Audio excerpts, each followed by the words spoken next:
Assalamualaikum warahmatullahi wabarakatuh. Waalaikumsalam warahmatullahi wabarakatuh. Apa kabar anak-anak ibu semuanya? Baik, Bu. Apa ada yang tidak hadir? Tidak, Bu. Hadir Ada semua. semua. Alhamdulillah. Sebelum kita memulai pembelajaran, alangkah lebih baiknya kita berdoa terlebih dahulu. Ian, tolong pimpin doanya.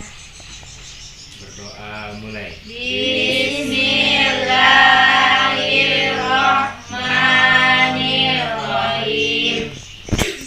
Baiklah, hari ini kita mempelajari tema 8, subtema 1, pembelajaran 3. Apakah anak-anak ibu anak-anak ibu di sini apakah daerah tempat tinggalnya di satu tempat atau berbeda? Beda, Bu. Kalau Tesya tinggal di mana? Di Salo, Bu. Tesya tinggal di Salo. Kalau Sinta? Di Bangkinang, Bu. Kalau Bagas? Di Kuok, Bu. Kalau Dian? Di Domo, Bu. Kan anak-anak ibu berbeda tempat tinggal. Jadi apakah karakteristik tempat tinggal anak-anak ibu itu sama? Tidak, Bu. Kalau karakteristik itu yaitu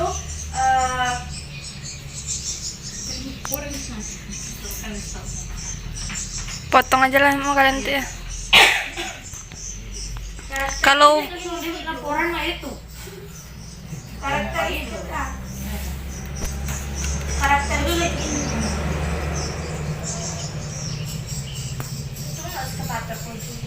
Karakteristik individu itu yaitu karakter dari diri seseorang. Jadi kalau karakteristik diri kita itu bagaimana? Karakteristik Tesya misalnya, misalnya Tessa punya apa sih Tessa? Rambut yang panjang. Punya rambut yang panjang. Punya kalau Tesya berbeda dengan Dian. Kalau Dian rambutnya pendek, Bu. Kalau Dian berjenis kelamin laki-laki. Tesya perempuan. Bu. Kalau tinggi badannya Dian sama tidak dengan Tesya? Beda, Bu. Kalau misalnya Dian tingginya lebih tinggi Dian daripada Tesya misalnya. Jadi kalau karakteristik individu di lingkungan itu seperti apa? Beda. Misalnya karakteristiknya tuh di lingkungan sekitar rumah kita. Misalnya kalau di sekitar lingkungan rumah kita karakteristiknya apa? Misalnya usia, ada apa? Kegemaran, sifat tetangga kita misalnya.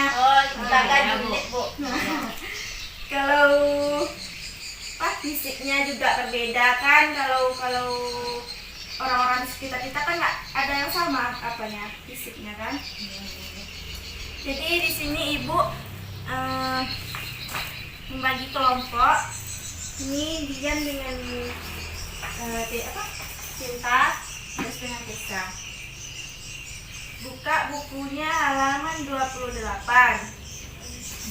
Coba anak-anak ibu baca dulu ya di dalam hati.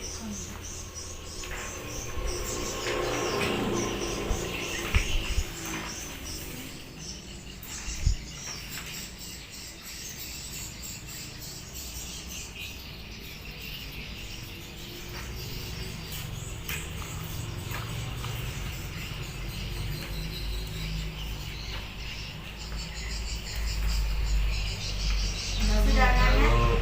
Sudah. Sini ibu punya gambar. Ini ada gambar. Sama.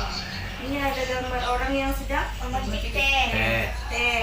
Kalau orang ini tinggal di daerah dataran tinggi, dataran rendah, atau dataran di daerah sekitaran pantai.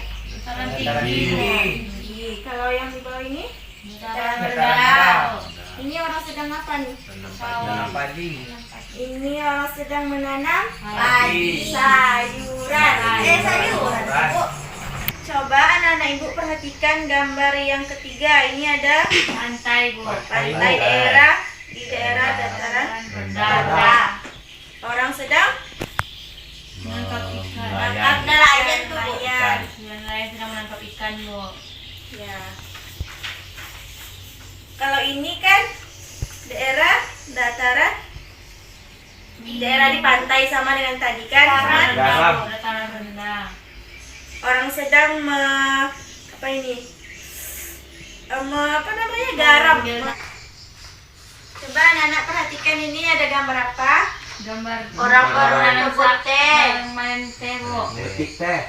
Dan juga orang sedang berkebun sayur, Bu. Ya, ini daerah di dataran tinggi, rendah atau di pantai? Tinggi. Nah, bentar. Terus selanjutnya ada gambar ini. Apa ini, anak? Gambar nelayan menangkap ikan. dari Menangkap ikan, Bu. Jadi coba anak-anak buka bukunya halaman 29. Buka, Bagas.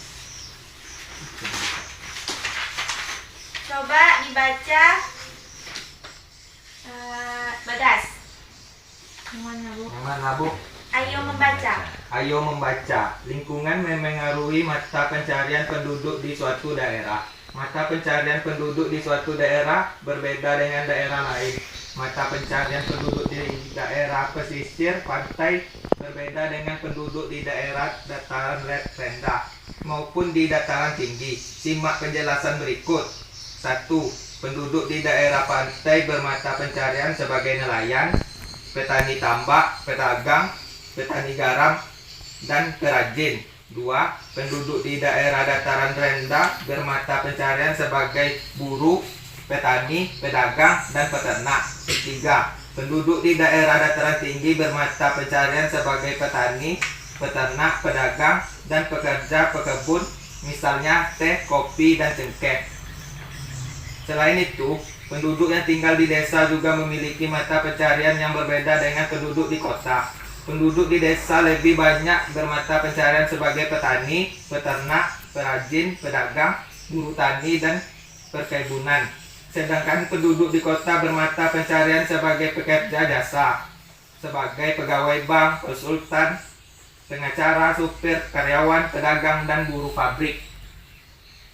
Udah, Bu? Nah, kan di sini lingkungan mempengaruhi mata pencarian penduduk di suatu daerah. Ya, Bu. Dari daerah misalnya daerah Padang misalnya mata pencarian orang tuh kan di daerah pantai. Jadi orang tuh nelayan, ada yang ini perajin apa ini namanya? Garam, Garam, pedagang, dagang dan lain petani sebagainya. tambak. Jadi tolong anak-anak ibu buka buku halaman 29. Jadi kerjakan, ayo berdiskusi. Nanti akan ibu tanya Sampai halaman berapa, Bu? sampai halaman 30. Nanti akan ibu tanya jawabannya. Di kelompok Dian misalnya ibu tanya nanti kan nomor 1 apa jawabannya. Nanti kalau Dian dapat misalnya nanti ibu kasih poin 10.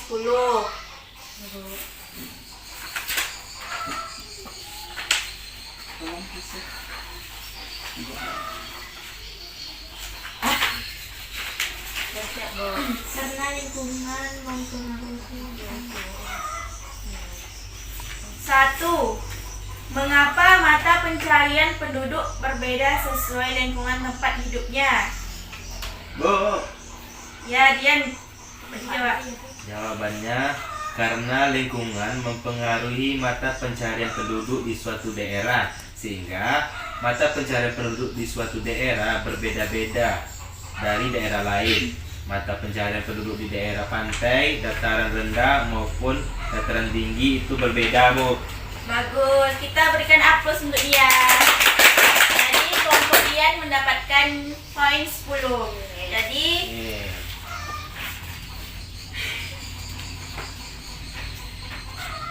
nomor 2. Mengapa penduduk di desa dan di kota memiliki mata pencarian yang berbeda?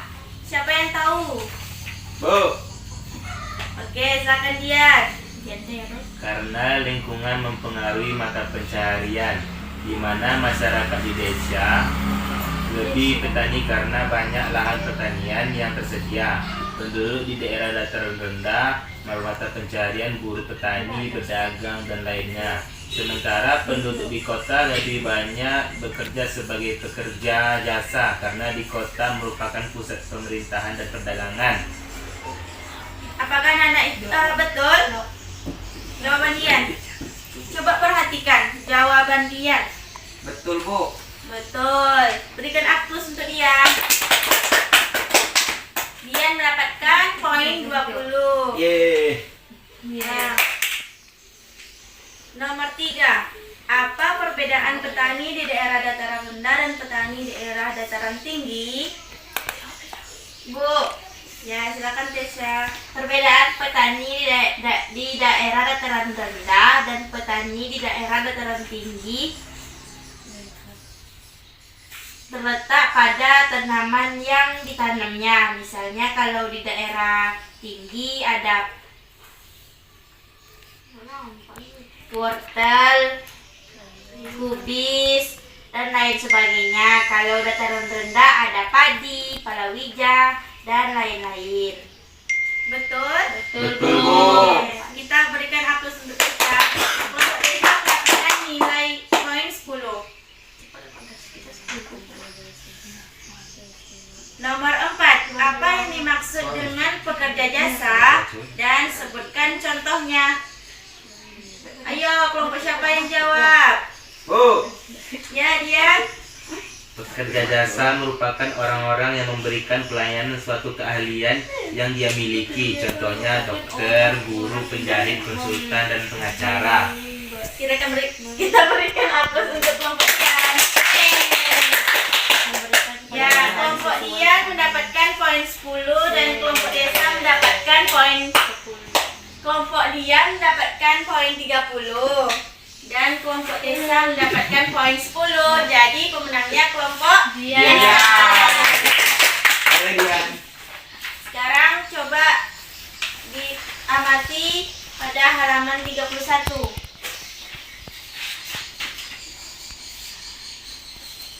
Ibu meminta anak-anak ibu membuat laporan sederhana berdasarkan hasil pengamatan anak-anak ibu.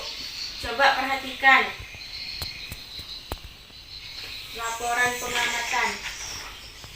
Di sini ada nama, kelas, alamat, tempat tinggal, mata pencarian penduduk di lingkungan tempat tinggalmu, transportasi penduduk di lingkungan tempat tinggalmu, kesenian di lingkungan tempat tinggalmu. Jadi ibu meminta anak-anak ibu untuk mengisi laporan hasil pengamatan ini. Nanti akan dikumpulkan ya.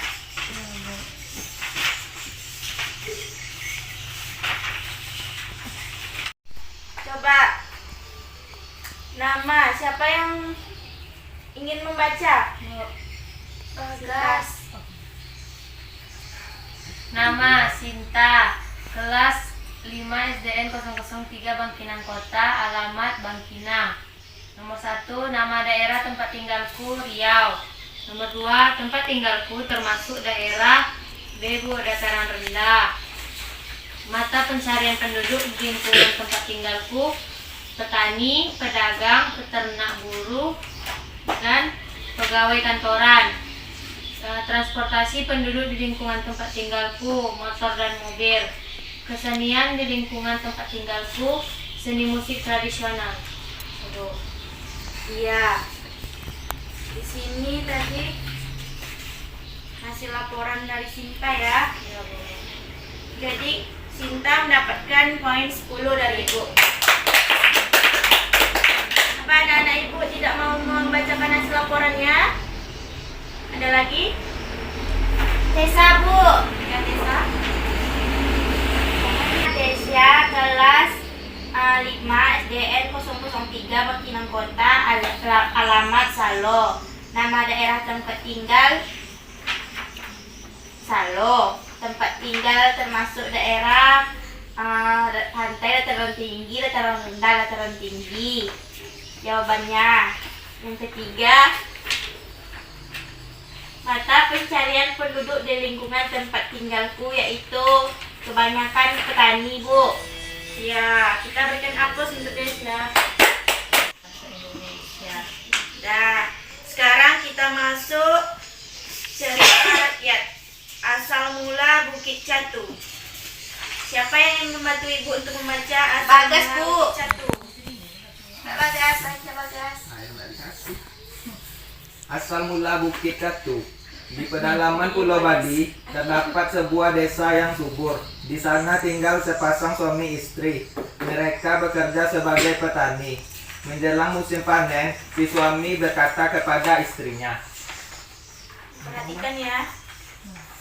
"Jika nanti hasil panen kita melimpah, buatlah tumpeng nasi yang besar. Kemudian, undanglah tetangga untuk makan bersama." Istri pun setuju. Kedua suami istri itu pun berharap panen mereka melimpah. Tak lama kemudian, harapan mereka pun terkabul. Si istri menyiapkan tumpeng nasi dan mengundang seluruh penduduk desa untuk makan bersama. Menjelang musim panen berikutnya, si suami berkata lagi kepada istrinya, "Semoga panen kita lebih banyak lagi. Kalau bisa 3 kali lipat dari sebelumnya. Jika harapanku terkabul, buatkanlah 3 tumpeng nasi yang lebih besar dari sebelumnya."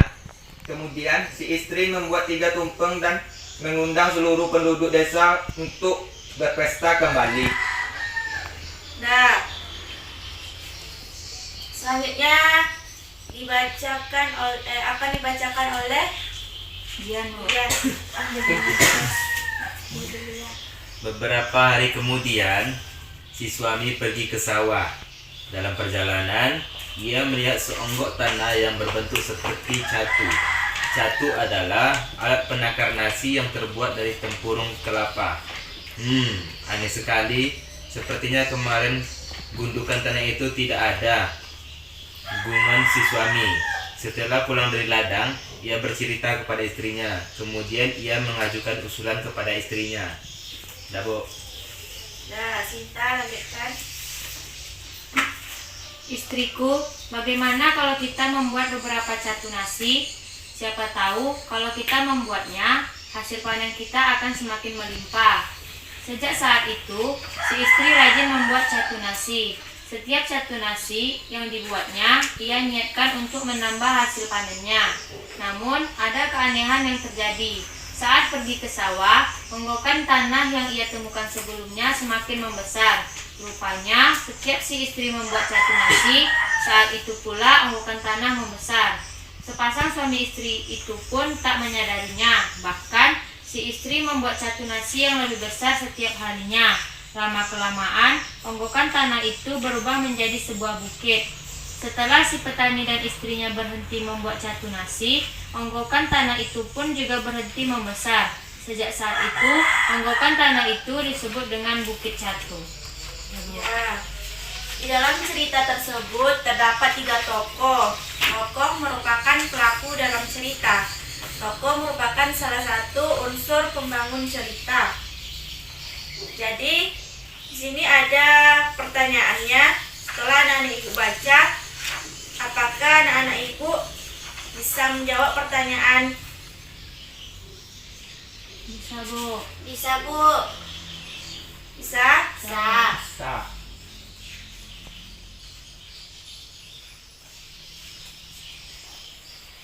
Jawab, Bu.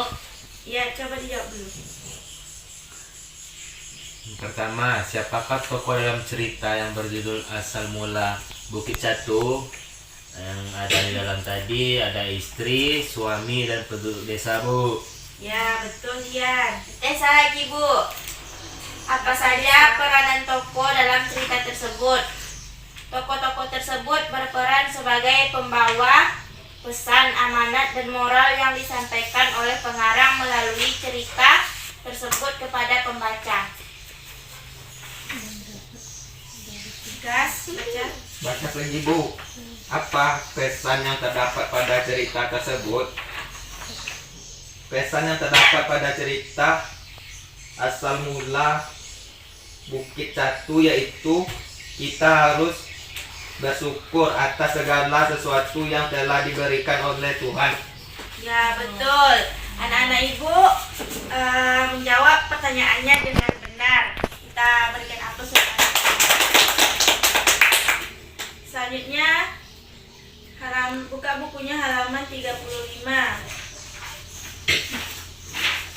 Di gambar ini ada keluarga Dayu. Dayu sangat senang mendengarkan cerita nenek. Bahkan seluruh keluarga Dayu juga suka mendengar cerita. Saat nenek bercerita, semua anggota keluarga berkumpul dan mendengarkan dengan tenang. Coba diamati gambar di atas. Apa keragaman yang terdapat pada gambar? Keragaman usia, Bu. Ya, keragaman usia, keragaman fisik, Dan keragaman jenis kelamin. Jadi, keragaman berarti bermacam-macam atau berjenis-jenis. Keragaman yang dimaksud adalah perbedaan yang dimiliki oleh setiap individu. Perbedaan pada individu itu ada karena setiap manusia memiliki ciri khas tersendiri. Demikian, keragaman karakteristik individu berarti perbedaan ciri-ciri khusus pada setiap manusia. Keragaman karakteristik individu berupa keragaman fisik, usia, jenis kelamin, dan jenis jenis keragaman kegemaran.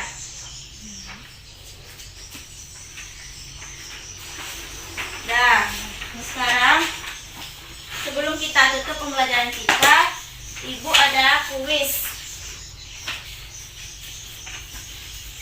Sini Ibu akan memberikan kuis. Nanti kalau anak-anak Ibu bisa menjawab, Ibu akan berikan nilai tambahan untuk anak-anak Ibu ya.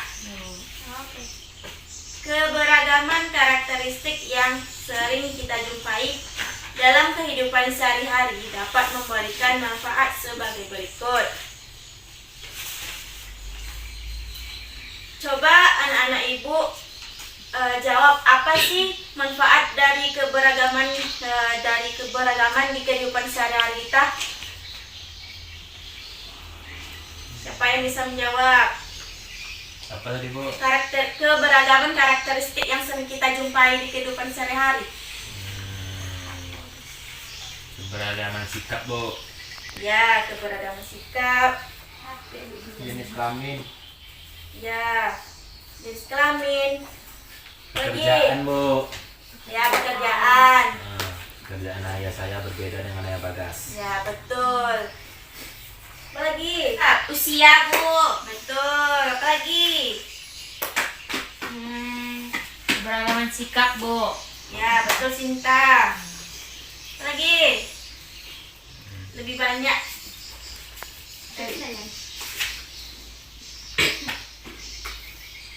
Keberagaman kendaraan, Bu.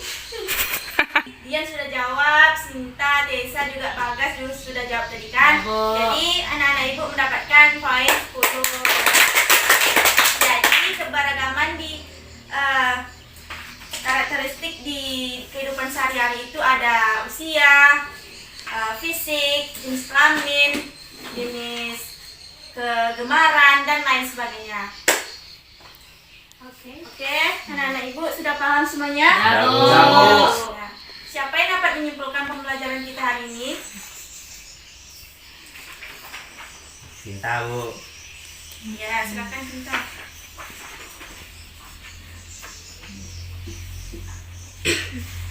Keragaman karakteristik yang sering kita jumpai dalam kehidupan sehari-hari dapat memberikan manfaat sebagai berikut, yaitu membiasakan diri untuk bersikap toleransi terhadap sesama, Bu. Ya.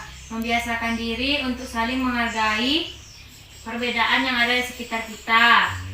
Sebagai bahan pembelajaran untuk mempelajari budaya baru.